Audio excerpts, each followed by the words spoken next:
Alright, nandito na naman tayo mga kaibigan. Reaction video na naman tayo dito sa politics na nangyayari sa bansang Pilipinas ngayon. Na talaga namang ito, pinapag-usapan ngayon na itong si Madam Amy Marcos ay laglag nga daw sa survey. Pero itong si Robin Padilla at si VP Sara ay ini-endorso na nga si Madam Amy na sana ay baka naman daw maisingit sa balota or baka naman daw ilista nyo na or baka naman daw iboto nyo naman si Madam Amy. Ito na mga kaibigan ang komersyal. Anong tapatin mo? Pinoy, lagi akong tapat sa iyo. Ano ang ibig mong sabihin sa Mindanao? Ang pangalan ko, Manang Campaign. tapatin mo? Pinoy, lagi akong tapat sa iyo. Ayan. Ano ang ibig mong sabihin sa Mindanao? Ang pangalan ko, ang may ibig sabihin sa Mindanao. Ayan. Pangalan?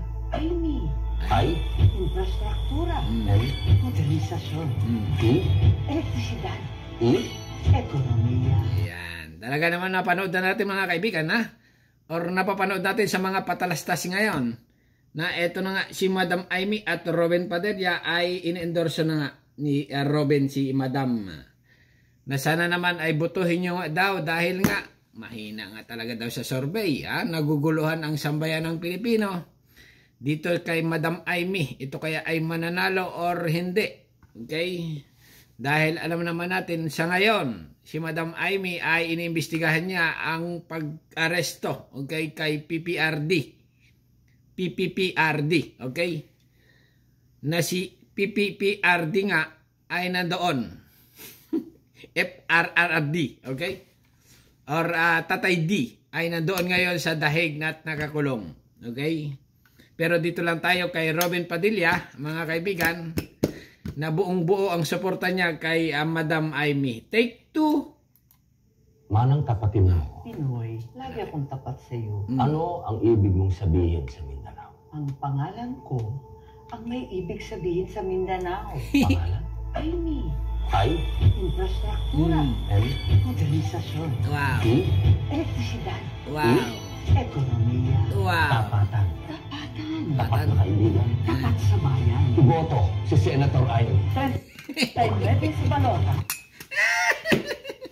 Okay. Madam, talagang sa survey nga talaga, kahit anong panood ko sa survey, nasa panghuli kayo. Panghuli, nasa number 15. Okay? Number 15 kayo, ibig sabihin, 15, 16, or 14. Laglag. Laglag mga kaibigan sa survey. Pero malayo pa naman ang eleksyon. Okay? Ilang buwan pa. Pwedeng pumasok, pwedeng hindi. Okay?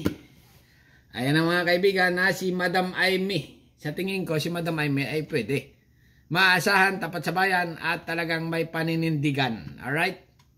Ito pa, komersyal. Mula naman sa aso. Usok. Naglalaro. Alright. Talaga naman. Okay, continue tayo mga kaibigan, Continue tayo. Manang Inday Trust Amy Marcos. Itim. Yan, okay. Inday Trust Inday as BP Sara. Okay, nabubulol ako dito. BP Sara Trust Amy Marcos.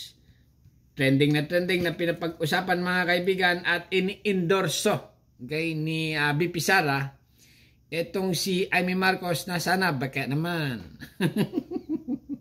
iboto nyo. Okay? News. ITIM. It's an acronym. Okay, acronym pala. Akala ko dahil madilim ng Pilipinas. Ay, naku. Kala ko din may ganon. Okay, Inday Trust Amy Marcos, itim. So, bale, pangalawa na to na ini-endorse ni VP Sara sa alyansa. Kasi nakita natin na allegedly nagsushooting daw malapit sa kabilang stasyon yung Itim mga kaibigan ang damit nila. Okay? Ang kulay ng kanilang propaganda. yung kanilang kandidatura. Okay? Color. Kasi nga mga kaibigan, may mga kanya-kanyang kulay yan . Si PBBM, pula. Okay? Si Inday, green. Alright? Ngayon, si Amy ay kulay itim. Camille Villar. Yan, nakasama. Si Kibuloy, green. Okay? Si Kibuloy nakakulong. Bakit yun ay tumatakbuhan ng senador? Dapat hindi pinapayagan yun, di ba? Kasi nakakulong eh. Pa yung ano, Paano yung kung halimbawa naging senador yun, nakakulong? Ay wala. Walang magagawa. Nakakulong eh. E di magngalgal doon ng mga abogado. Okay? Pero laglag. Okay?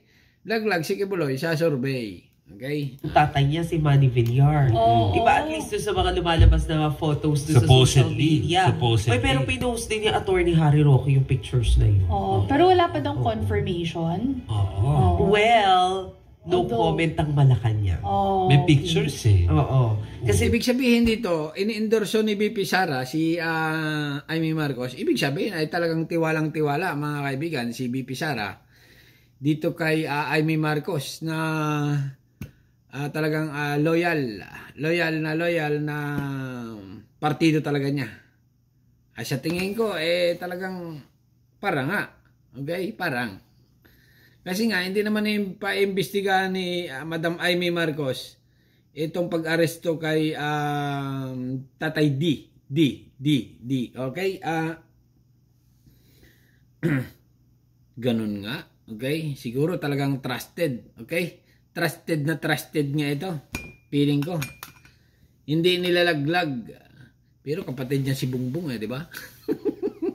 Magulo talaga mga kaibigan kasi nga eleksyon. Nagkakagulo na ngayon. Okay? Tulad na nangyayari kay Kerwin Espinosa. Okay? Na sabi niya, binaril daw siya. Pero sabi naman ni Goma o Richard Gomez, scripted ang pangyayari. Yan mga kaibigan, ang magulo ang eleksyon. Palapit ng palapit ay talaga namang lumalabas na ang kaguluhan. Alright?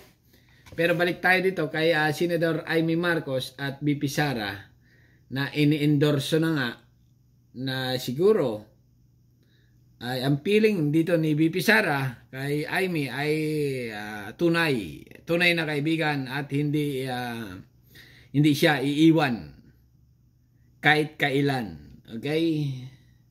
Okay naman si Madam Amy. Sa tingin ko lang, okay siya. Magaling. Okay? Kasi nga, hindi katulad ng ibang senador, ay wala. Hindi pumapasok sa trabaho. Hindi pa ginagawa ang mga serbisyo na para sa bayan. Okay? Yung ibang senador, nangingitlog lang sa kanilang bahay. Walang ginagawa. Basta nakuha lang nila yung kanilang mga pondo. Okay? Pork barrel. Pork barrel yan para sa mga bayan. Para pa, siguro, project mo. Ay yung ibang senador kinukuha lang at may ginagawa lang siguro kaunti. Pero yung ibang senador ay masipag talaga sa trabaho. Kasi nga mga kaibigan, pag ikaw ay senador, mayor or congressman, okay? Dapat pumasok ka sa mayor ka. Pumasok ka sa city araw-araw sa munisipyo para makita ka ng tao na nandoon, uma-action ka sa iyong bayan. Okay? Ganon din ang senador. Dapat ang senador pumapasok din sa Malacanang at ganito na pag-usapan yung mga bagay-bagay tungkol sa problema ng Pilipinas, kung paano paunlad ang Pilipinas. Nakikita ko naman kay Madam Amy ay nandun nga lagi sa Senate hearing. Okay? Hindi lang hearing mga kaibigan ang napag-usapan niyan doon.